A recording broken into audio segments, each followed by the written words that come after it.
Hey guys, we are live.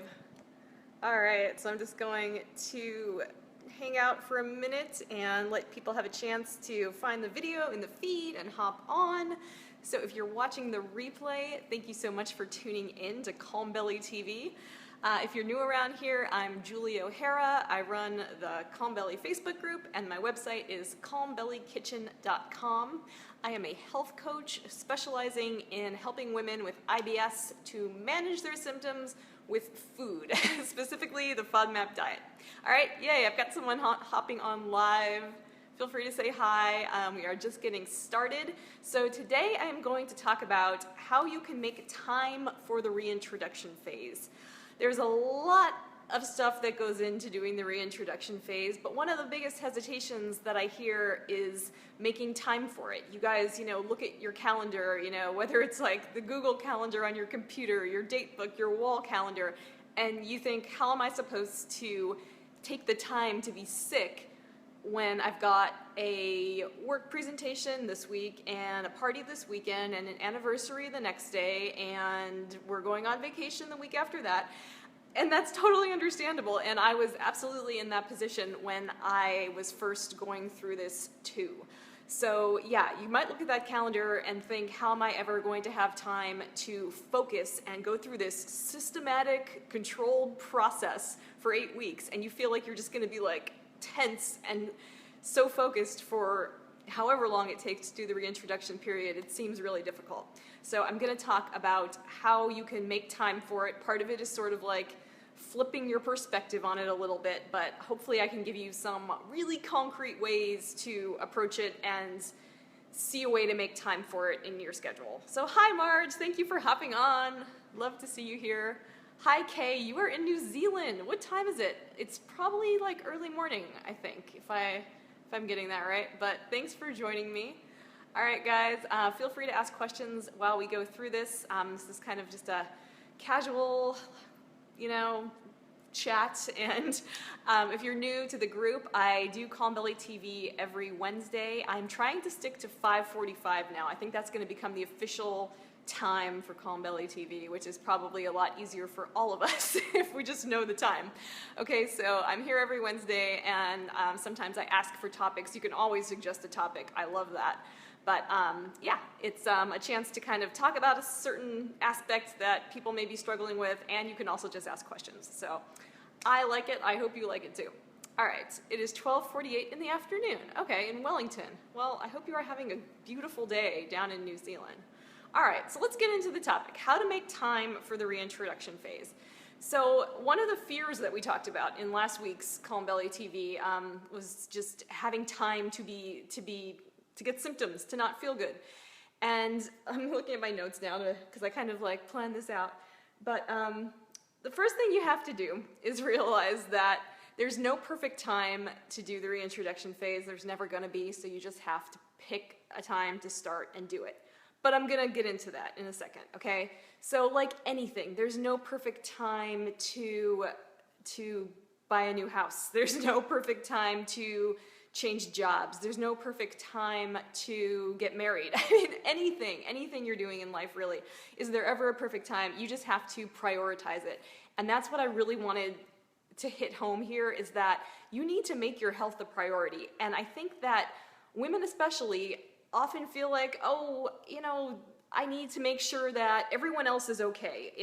Whether it's my spouse, my kids, my boss, my coworkers, my friends, my family. I need to make sure everyone else is okay before I can really devote the time and energy that needs to go into something related to my health or my personal development or happiness or well-being. I think we fall into that trap a lot, especially when you're kind of like, well, I'm not dying, I'm not, like, it's not a desperate situation, but your health is really, really important, and it's so easy to say I'm too busy or there's too much other stuff that's more important than me. So don't do that. And it's not that you're going to be selfish and focused on yourself forever. You're going to take the time that you need to get this thing sorted out, and then you are going to be so much better at all of the other stuff and taking care of all of the other people. I said in an email that I sent out today that if you don't have your health, you don't have anything.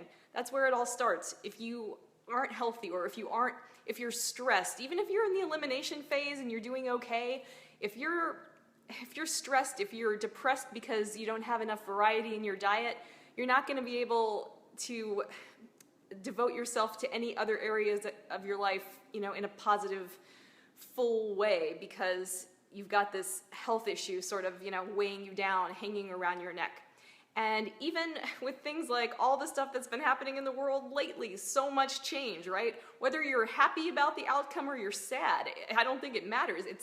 It's a lot going on, and you have a lot to think about, and you might be saying, well, I don't have time to worry about my meal plan this week. I don't have time to start the reintroduction, even though I already bought an onion that I'm gonna cook. And you might be thinking that, but there is never a good time, and it's so easy to say that, everything else in the world is more important, but it's not. You can't do anything, and you can't show up for anything if you don't have your health. So that's my first point. You've got to prioritize your health and decide that there's no perfect time and you should just start, okay? So I got a really great question from someone in the group, from Vivian.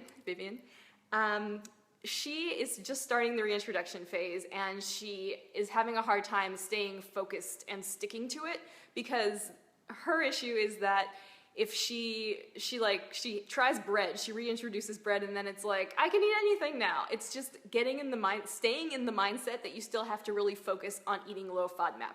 And you have to be maybe sometimes even more careful than you are when you're just eliminating everything, because the reintroduction phase is a little more complex.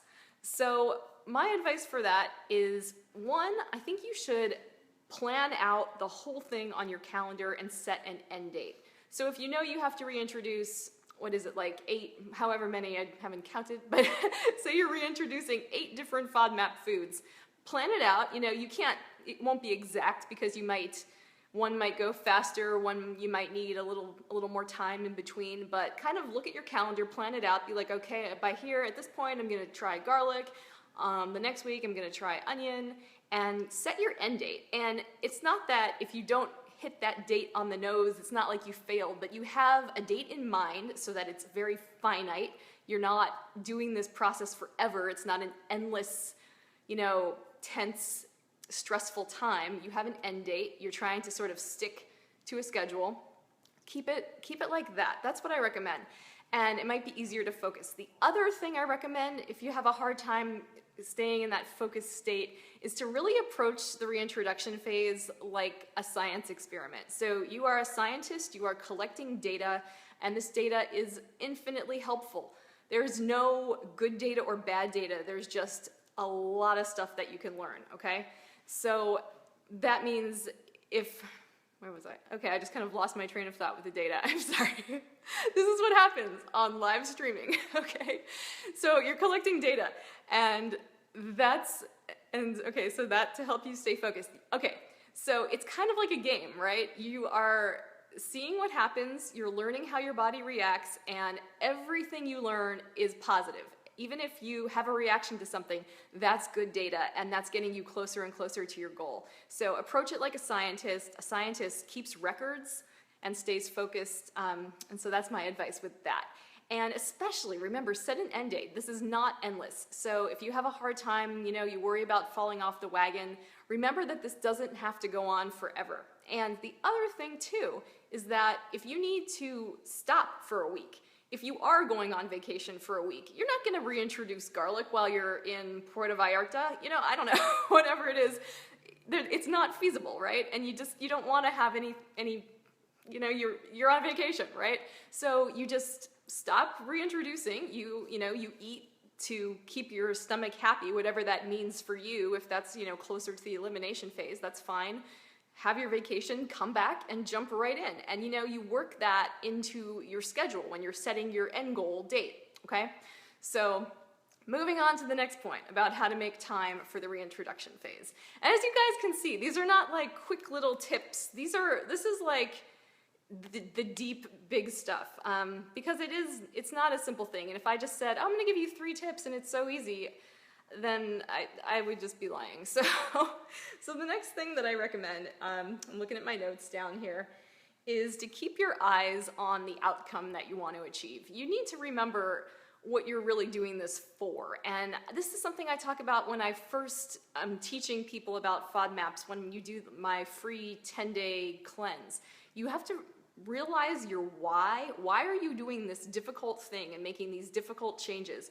What are you ultimately doing it for? Are you doing it, it's not just to help your IBS, it's so that you can feel freedom. It's so that you don't have to worry about going to a restaurant. It's so that you can eat meals with friends. Remember why you're doing this. So in the case of the reintroduction phase, it might be so that when your family goes to the apple orchard to pick apples in November, you don't feel depressed because apples are dead to you. You know that you can taste the apples because you have a decent tolerance for polyols and fructose. Or you can eat a whole apple because they don't really upset you very much. Or you can eat a half an apple every day from all those apples that you picked because you have a moderate tolerance. So you can make choices based on what you know to be true versus just trying to eliminate everything and stick to 15 foods that are just safe, right? So that's your big picture. That's why you're doing this. And so I think that's what can help you make time and actually fit this into your life. So I am trying to tie all this back to making time for it. But at the end of the day, it's deciding to make it a priority because we are all busy. Here's the thing, we are all busy. And like I said in my email today, you can be busy, but I want you to be busy and healthy, okay? Not busy and stressed because there's nothing for you to order. Not busy and sad because the holidays are coming and you can't eat stuffing.